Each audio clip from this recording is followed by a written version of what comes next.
मैं सबसे पहले पूज्य महाराज जी की आज 11वीं पुण्यतिथि है। इस अवसर पर उनके श्री चरणों में नमन करते हुए गोरक्षपीठ की ओर से, उससे संबद्ध संस्थाओं की ओर से उन्हें विनम्र श्रद्धांजलि अर्पित करता हूं। पूज्य महाराज जी का सानिध्य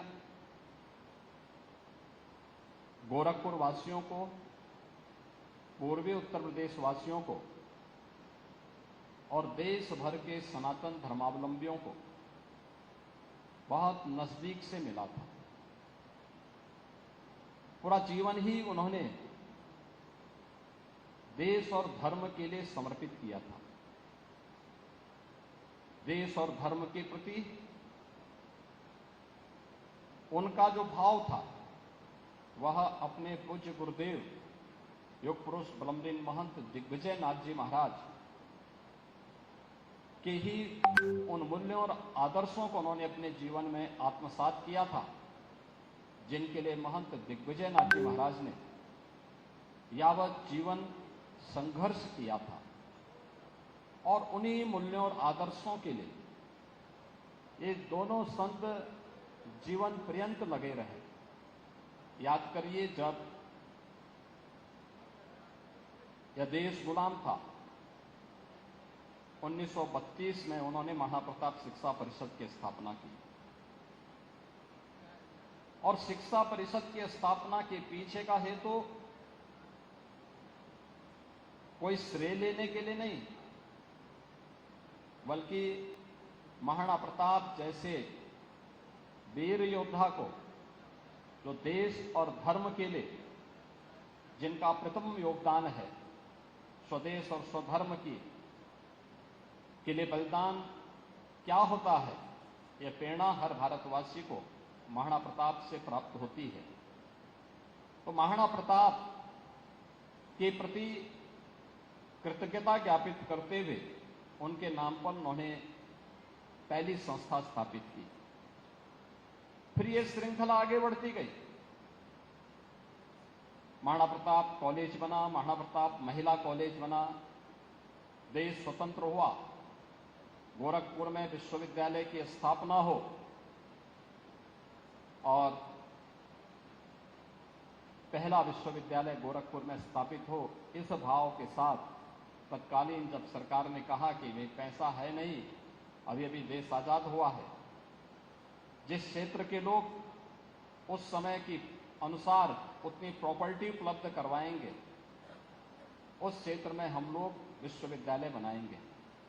तब कोई व्यक्ति सामने आया था, तो वह पूज्य महंत दिग्विजय नाथ जी महाराज सामने आए थे। उन्होंने मंदिर से जुड़ी हुई दो संस्थाएं, महाराणा प्रताप महाविद्यालय और महाराणा प्रताप महिला महाविद्यालय, प्रदेश सरकार को देकर के गोरखपुर में विश्वविद्यालय की स्थापना का शुभारंभ किया था। इसके बाद महिला शिक्षा को लेकर के, तकनीकी शिक्षा को लेकर के, आयुष की शिक्षा को लेकर के, एक संस्कृत की शिक्षा को लेकर के, यानी जीवन के हर एक पक्ष को लेकर के जहां यह अभियान चल रहा था, क्योंकि वो जानते थे किसी भी सभ्य समाज और सशक्त राष्ट्र की आधारशिला एक गुणवत्तापूर्ण शिक्षा ही हो सकती है, संस्कारों से युक्त शिक्षा ही हो सकती है। एक और इस पर ध्यान देना। दूसरी तरफ देश आजाद हुआ है, तो आजाद भारत में आजादी के अनुरूप गुलामी के अंशों को समाप्त करने का भाव हर भारतवासी के मन में पैदा हो। अयोध्या में श्री राम जन्मभूमि पर भगवान श्री राम के भव्य मंदिर निर्माण के कार्यक्रम को भी आगे बढ़ाना है। तो इसके लिए उस यज्ञ में भी महंत दिग्विजय नाथ जी ने जो शुभारंभ किया था, उस यज्ञ में मेरे पूज्य गुरुदेव महंत अवेद्यनाथ जी महाराज 1983 से लेकर के 1983 में जब विश्व हिंदू परिषद ने राम जन्मभूमि मुक्त यज्ञ समिति बनाई, तो 1983 से लेकर के जीवन पर्यंत यानी 2014 में जब तक उन्होंने उनका भौतिक शरीर था, राम जन्मभूमि मुक्त यज्ञ समिति के अध्यक्ष के रूप में उस अभियान को भी उन्होंने अपने जीवन का एक मंत्र बनाया था। समाज को तोड़ने की वाली ताकतें लगातार काम कर रही हैं, इससे भी वे चिंतित रहते थे और इसके लिए यावत जीवन सामाजिक समरसता के लिए कार्य करना है, छूआछूत और अस्पृश्यता के खिलाफ अभियान चलाना है, लगातार इन सभी के लिए कार्य करते रहे। जीवन का कोई ऐसा पक्ष नहीं था जो भारत के हित में हो, सनातन धर्म के हित में हो।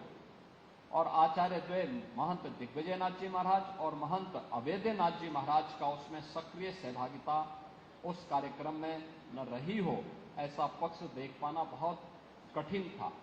और उन स्थितियों में जब इस साप्ताहिक कार्यक्रम की श्रृंखला को आगे बढ़ाने की बात आती है, तो गोरक्षपीठ प्रतिवर्ष अपने इन पूज्य संतों के प्रति कृतज्ञता ज्ञापित करते हुए यहां पर साप्ताहिक कार्यक्रम आयोजित करती है। क्योंकि अगर हम सनातन धर्मावलंबी हैं तो रामायण में सनातन की जो परिभाषा कही गई है, वह जब हनुमान जी लंका में जाते हैं और मैनाक पर्वत उन्हें विश्राम करने के लिए अपने को समुद्र से ऊपर उठा करके खड़ा होता है कि आप इतनी लंबी छलांग लगा रहे हैं, एक अच्छे कार्य के लिए जा रहे हैं, कुछ देर विश्राम करिए। तो उस समय जो संवाद होता है तब सनातन धर्म की जो परिभाषा सामने आती है, तो एक ही बात कहते हैं कि कृते च प्रति कर्तव्यम एष धर्म सनातन। यानी अगर किसी ने हमारे प्रति कुछ किया है, किसी ने हमारे प्रति कुछ किया है, उसके प्रति किए जाने वाले किसी भी प्रकार की कृतज्ञता, यही वास्तव में सनातन धर्म का पहला संस्कार है। और हम सब सनातन धर्मावलंबी इसीलिए इस पक्ष में दुनिया के अंदर कहीं नहीं होता हो। इस आश्विन मास की कृष्ण पक्ष की प्रथम ये 15 तिथियां, ये कृष्ण पक्ष ही अपने पूर्वजों के प्रति श्रद्धा भाव के साथ हम उन्हें श्राद्ध तर्पण का कार्यक्रम करते हैं। एक तरफ पूर्वजों के प्रति कृतज्ञता ज्ञापित करने का कार्य, और यही कार्य हर सनातन धर्मावलंबी करता है। गोरक्षपीठ की परंपरा में इन दोनों पूज्य संतों ने, पूज्य महंत दिग्विजयनाथ जी महाराज ने आश्विन कृष्ण तृतीया को अपनी भौतिक देह को, उस नश्वर शरीर को त्यागा था 1969 में, और पूज्य महंत अवैधनाथ जी महाराज ने अपने नश्वर काया को आश्विन कृष्ण चतुर्थी को 2014 में अपनी भौतिक काया से मुक्त होकर के वे परम धाम की ओर प्रस्थान किए थे। और ये संजोग से वही पितृपक्ष का अवसर होता है जब पूर्वजों के प्रति कृतज्ञता ज्ञापित करने के साथ ही हम अपने दोनों पूज्य संतों के प्रति उनके सर्वांग, उनके द्वारा जो मार्ग हमें दिखाया गया है, जीवन के उन सभी पक्षों को समेट करके संगोष्ठी और कथा ज्ञान यज्ञ के माध्यम से इस श्रद्धांजलि कार्यक्रम को आगे बढ़ाते हैं। आज पूज्य महाराज जी की पुण्यतिथि है। कल युग पुरुष ब्रह्मलीन महंत दिग्विजयनाथ जी महाराज की पावन पुण्यतिथि थी। कल उनके प्रति श्रद्धांजलि व्यक्त की गई थी। आज पूज्य महाराज जी के प्रति कृतज्ञता ज्ञापित करते हुए हम श्रद्धांजलि के कार्यक्रम के साथ जुड़े हुए हैं।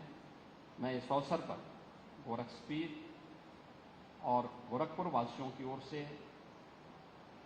अपने पूरी परंपरा की ओर से पूज्य महाराज जी के श्री चरणों में नमन करते हुए विनम्र श्रद्धांजलि अर्पित करता हूं।